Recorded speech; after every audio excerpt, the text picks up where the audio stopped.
మహాగణాధిపతయే నమః. ఓం గురుభ్యో నమః. ఓం శ్రీమాత్రే నమః.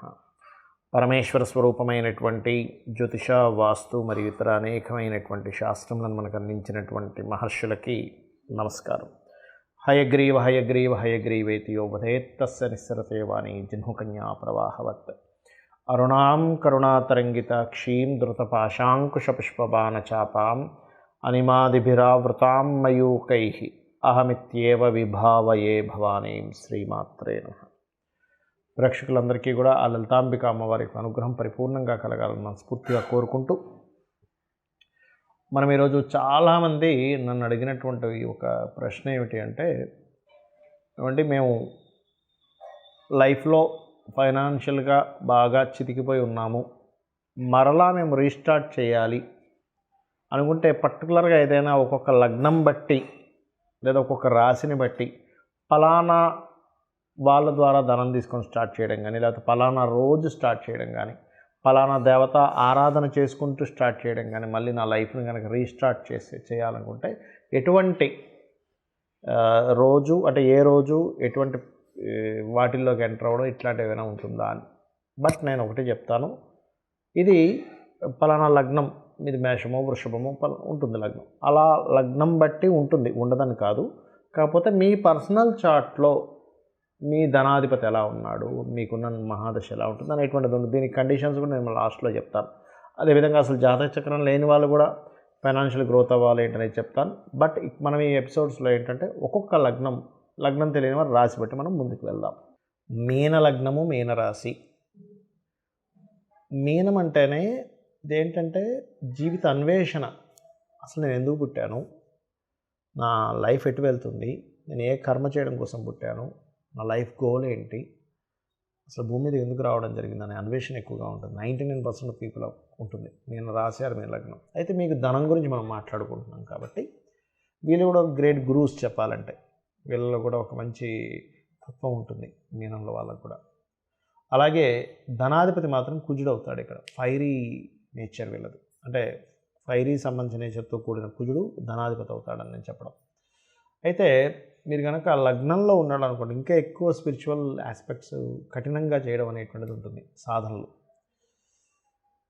అండ్ అలాగే వేరే వేరే దేశాలకు వెళ్ళడం, ఏదైనా నిగూఢమైనటువంటి కొన్ని సాధనల ద్వారా కూడా ధనం సంపాదించుకుంటారు వీళ్ళు మీనం వారు. బట్ సప్తమంలో ఉన్నాడు కుజుడు వెళ్ళి అక్కడ కూడా విదేశాలకు వెళ్ళడం ద్వారా ఇస్తాడు. కానీ కొంతవరకు సప్తమంలో కుజుడు ఉన్నప్పుడు జీవిత భాగస్వామితో లేకపోతే ఏదైనా బిజినెస్ పార్ట్నర్ వల్ల కూడా కొంత స్ట్రెస్ ఉంటుంది ఫైనాన్షియల్ వల్ల. బట్ ఇదే కుజుడు కనుక 3లో ఉంటే కనుక శుక్రుడు స్థానం కాబట్టి కన్స్ట్రక్షన్స్, రియల్ ఎస్టేటు,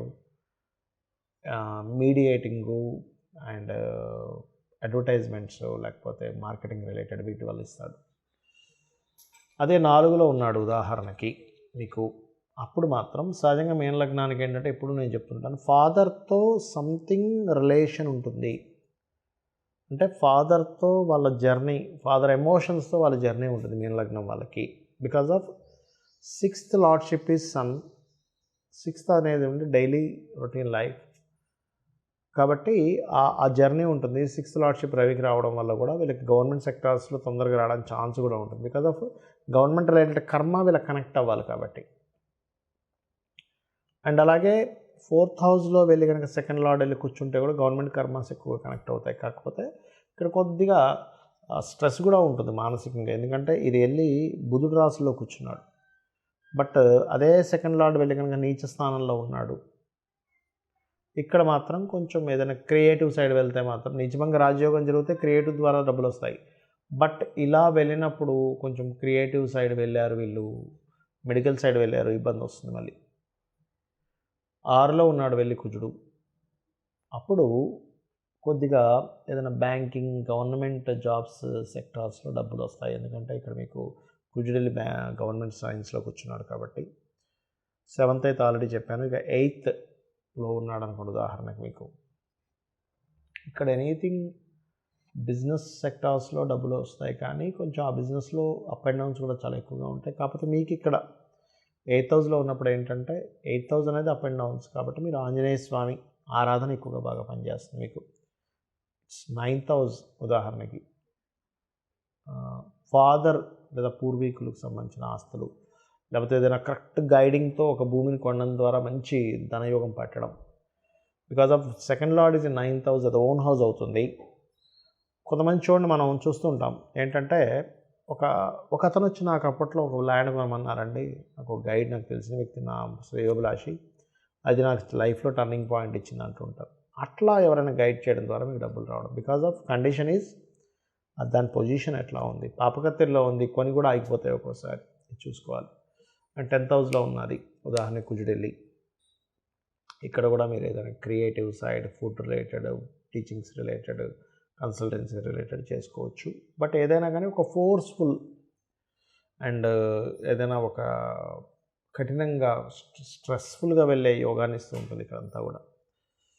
అండ్ లాభంలో ఉన్నాడు అనుకోండి, అదే కుజుడు ఉదాహరణకి, అప్పుడు కూడా ఏంటంటే కొంచెం ఈ ఫుడ్ రిలేటెడ్ వల్ల, ఎందుకంటే చంద్రరాశులను చూస్తుంటాడు.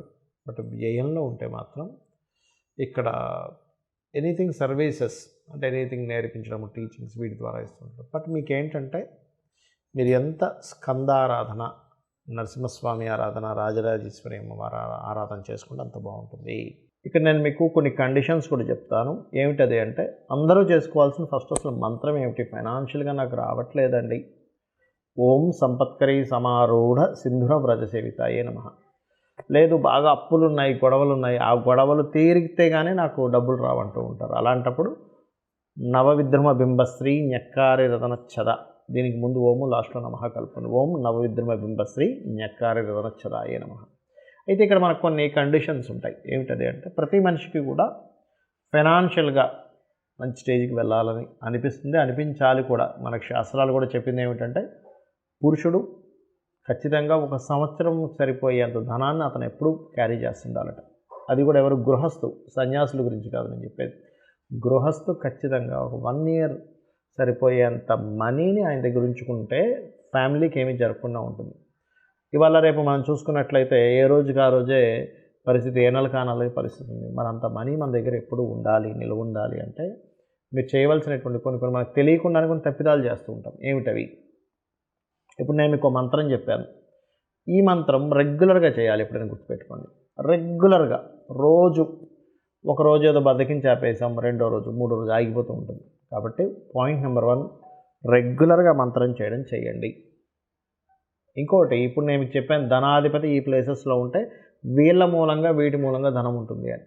ఆ ప్లేస్లో ఇంకొక ప్లానెట్ ఏదైనా ఉంది కంజంక్షన్లో, ఏ కేతువో, శుక్రుడో, కుజుడో, సంథింగ్ ఇంకో ప్లానెట్ వచ్చింది, రేపు 2-3 ప్లానెట్స్ వచ్చి ఉంటాయి. 2-3 ప్లానెట్స్ కనుక ఉంటే మల్టిపుల్ ధనయోగాస్ ఉంటాయని అర్థం చేసుకోండి. లేదా ఏదైనా ఒక పాపగ్రహం వచ్చింది మీకు ధనాధిపతితో కలిసాడంటే ఆ పాపగ్రహ సంబంధించినటువంటిది కూడా గ్రహారాధన చేయండి. ఉదాహరణకు కుజుడు వచ్చాడు మీ ధనాధిపతితో, కుజగ్రహం దగ్గర కూడా దీపారాధన చేయండి. రవి ఉన్నాడు, కంబస్ట్ చేసుకున్నాడు, రవిగ్రహం దగ్గర కూడా చేయండి.